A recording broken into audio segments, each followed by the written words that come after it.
we have one more step to get to the energy. So we're talking about all of these to get to the energy spectrum, right?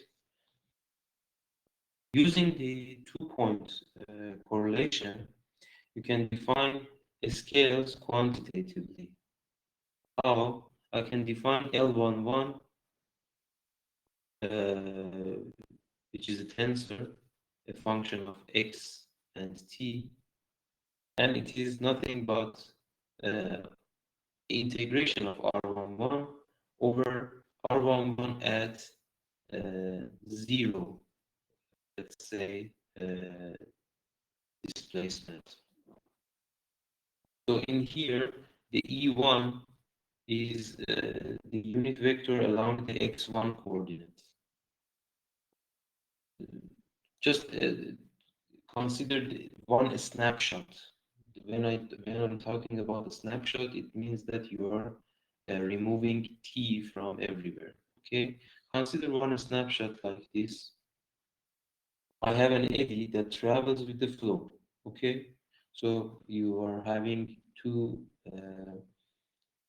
coordinates x1 and x2, and corresponding velocities will be u1 and u2.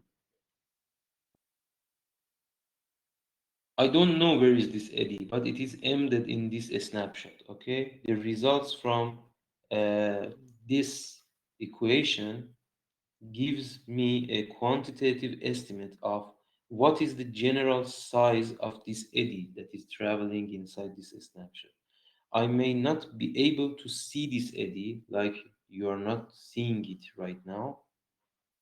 From PIV data, we can see large eddies, but let's say this is a small eddy, and at many points inside this snapshot, I have velocity information.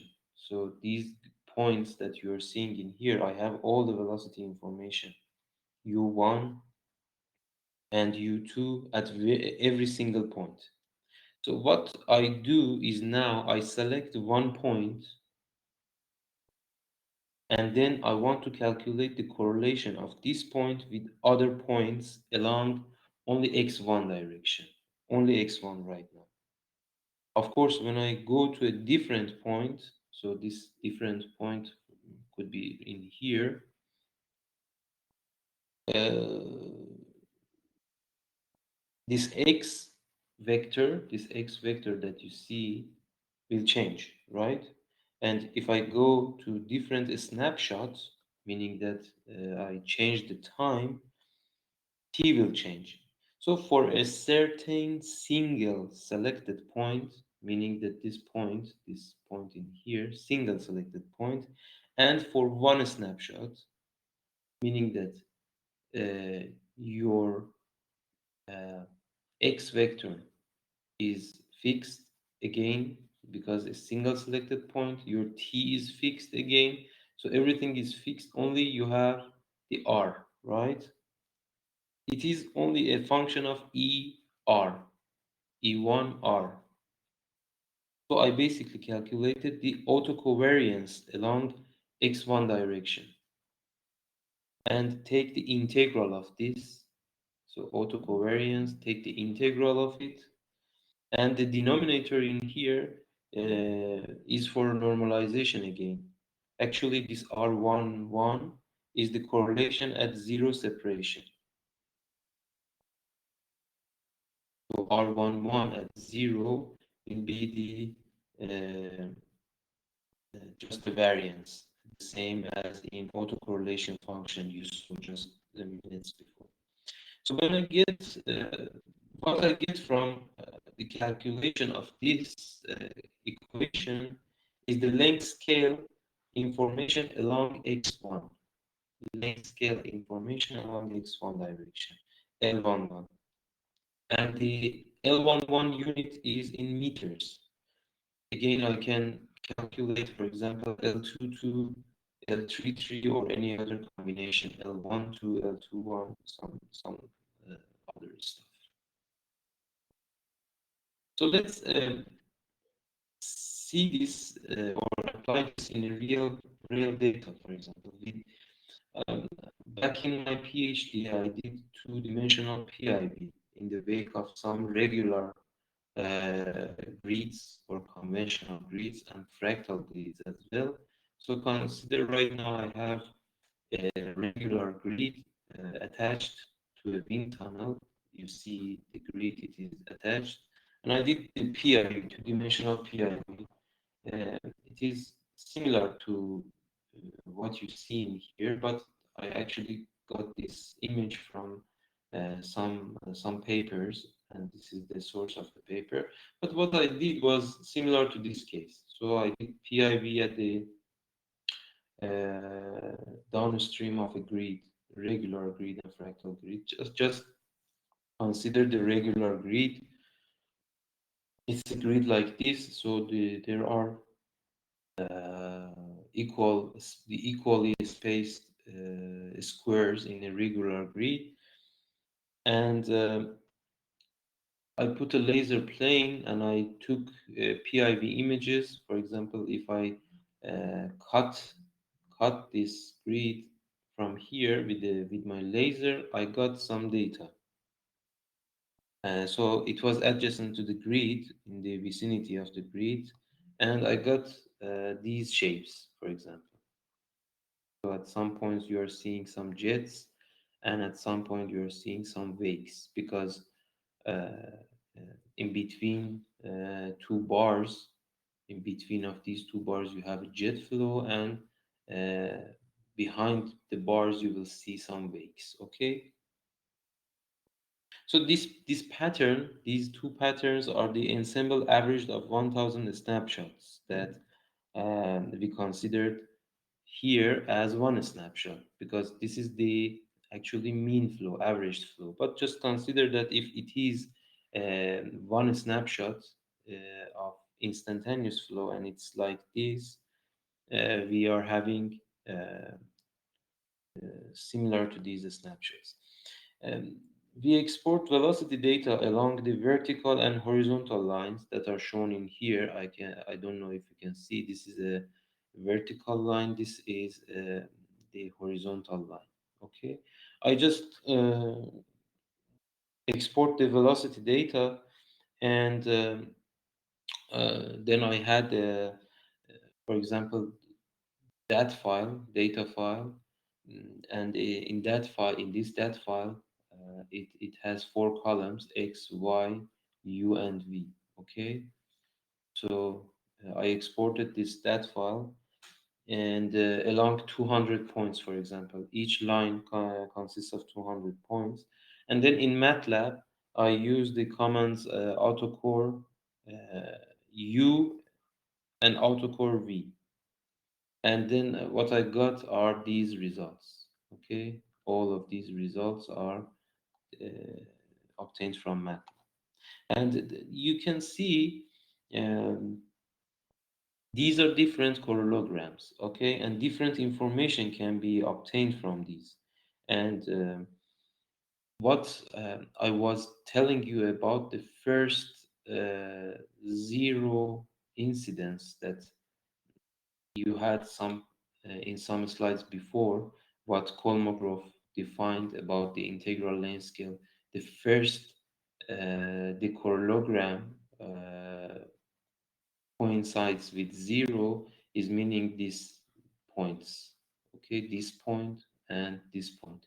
So what you do exactly is to take this area underneath the curve until it is crosses zero. Crossing zero means you will lose all the correlation.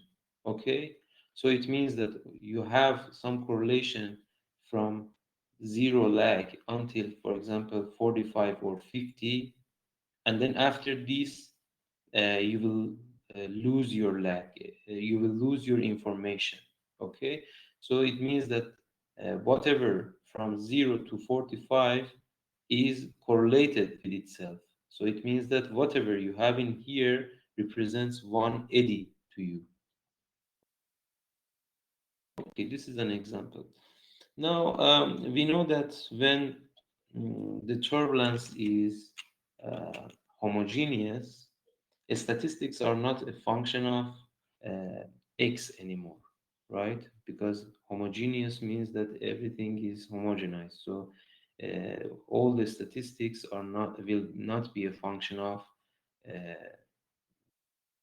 the vector of position. So two-point correlation is also not the exception of this. You have the Rij, which is in homogeneous case is only a function of r and t. It's not a function of x. So everything is same everywhere in the flow. For homogeneous turbulent flow, and again for one snapshot, meaning that it is one-time statistics. Your t is okay, cancelled as well. So Rij will be a function of r. So we are slowly coming to the energy level points. If you consider the unit of Rij, it does have the unit of energy, meter squared per second squared, because we defined this. It was a correlation of two velocities. And meter square per second square is the unit of kinetic energy. So we just need to relate this kinetic energy to turbulent kinetic energy. In our way towards the energy spectrum, using this two-point correlation, Rij, we define velocity spectrum tensor, okay, which is the actually Fourier transform of the two-point correlation function. So don't worry about the mathematics. You just need to know this is velocity spectrum tensor, and it is the Fourier transform of Rij. And of course, it should have an inverse Fourier transform, such that this Rij is the inverse Fourier transform of phi ij. Okay, phi ij is the velocity spectrum tensor. And in here, k is the wave number vector with wavelength equal to 2 pi over magnitude of k.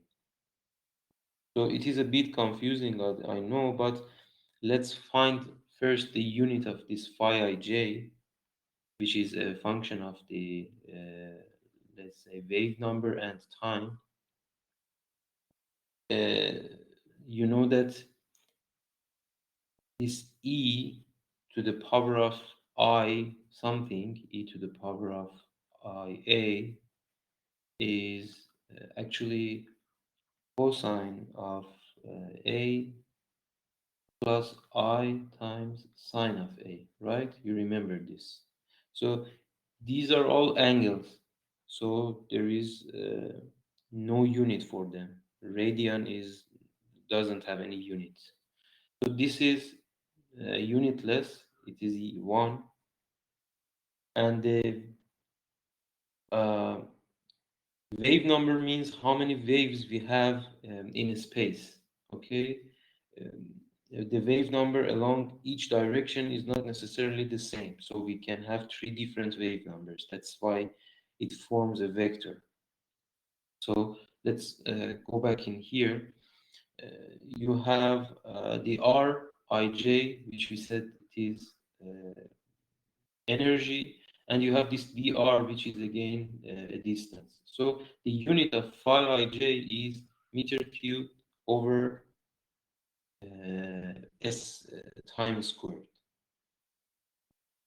So this phi ij is related to the energy level of the flow. If I write two-point correlation for velocity fluctuation u prime and combine these two, for example, Rij and Rij at R and T, I will get the Rij when I take the R.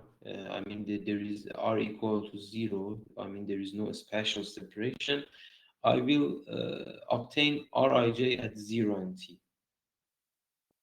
So I'm writing two-point correlation for velocity fluctuations, those u prime I, right? Velocity fluctuations. So you see these two for zero separation, no spatial separation, zero separation. So we can say that this is the contribution to the Reynolds stress tensor, because this is Reynolds stress tensor, right? This is the contribution to that tensor of velocity modes with wave number k. Okay, because if I do the let's say uh, Fourier transform, the wave number gets included inside, so it has a wave number k inside, embedded inside in here. So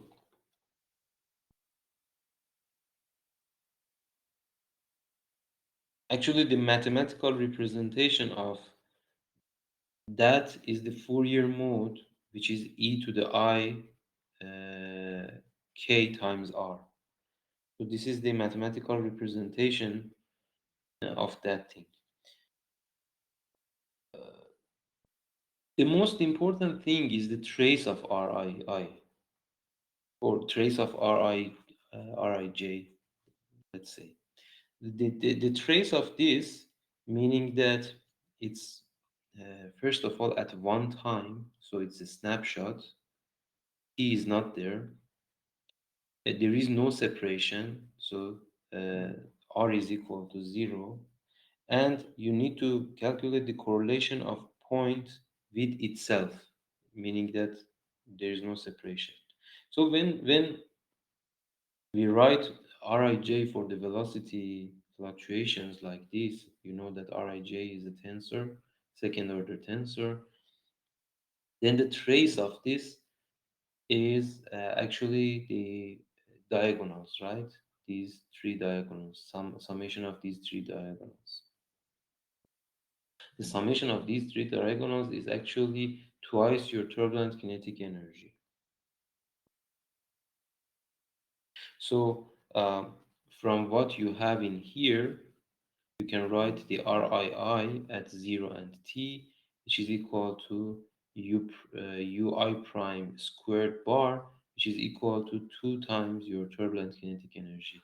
And it is nothing but the integration of your uh, velocity spectrum tensor phi I at specific wave numbers and specific time. You have to integrate all those wave numbers, and we will get your turbulent kinetic energy.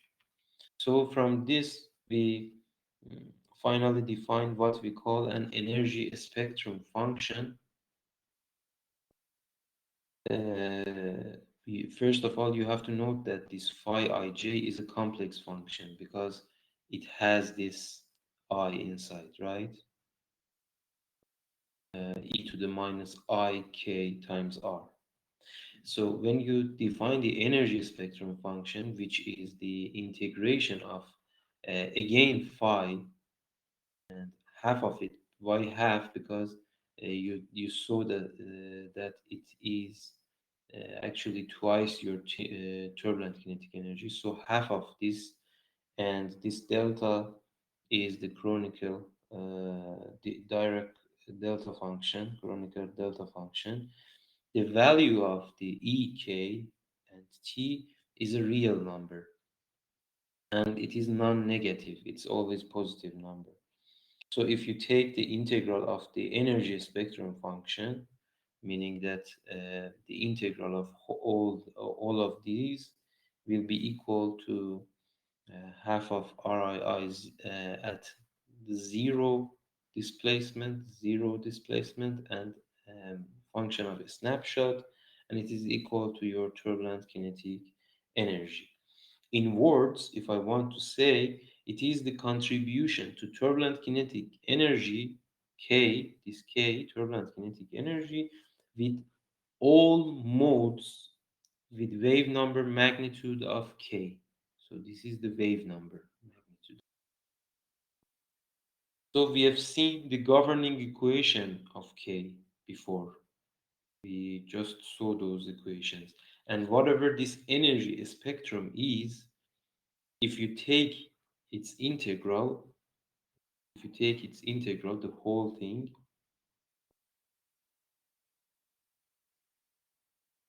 That should give the whole turbulence energy that exists in the flow field that you have.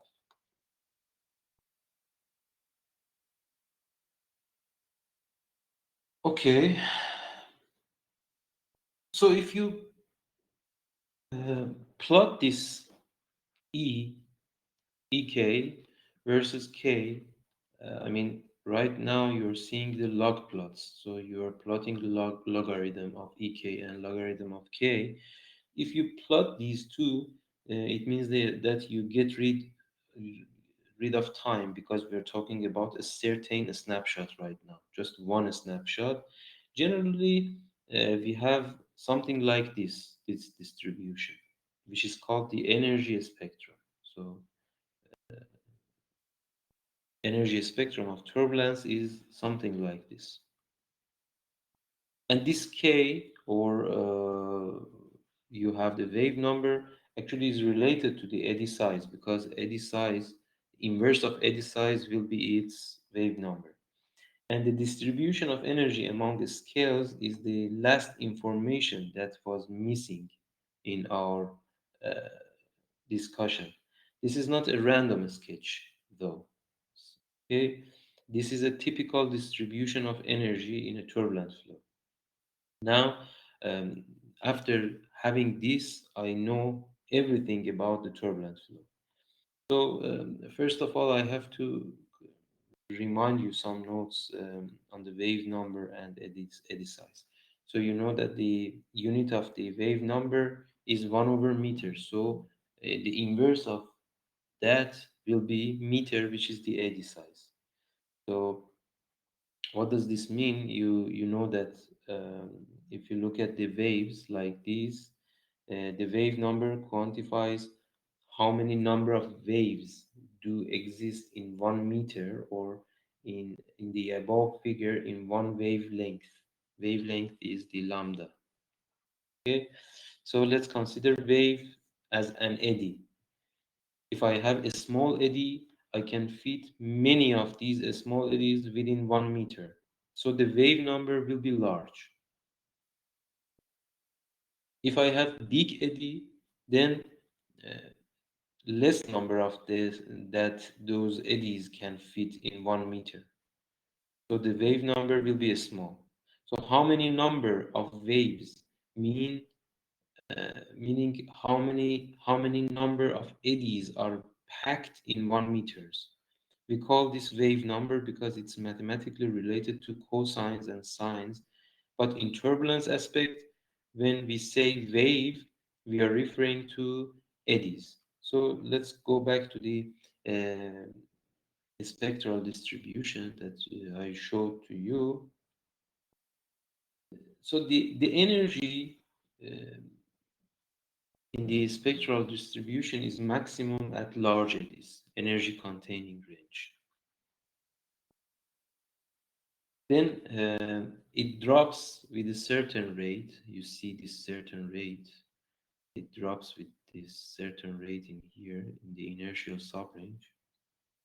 And then when you reach a certain region, energy level drops down very quickly, like this, meaning that very small uh, de- decrease, increase in eddy size will cause a very large drop of energy in here.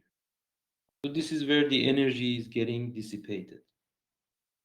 The region at the leftmost is called the energy containing range. The region that we have more or less a linear uh, drop of energy is called inertial subrange, and where we have a quick reduction in energy is called dissipation range.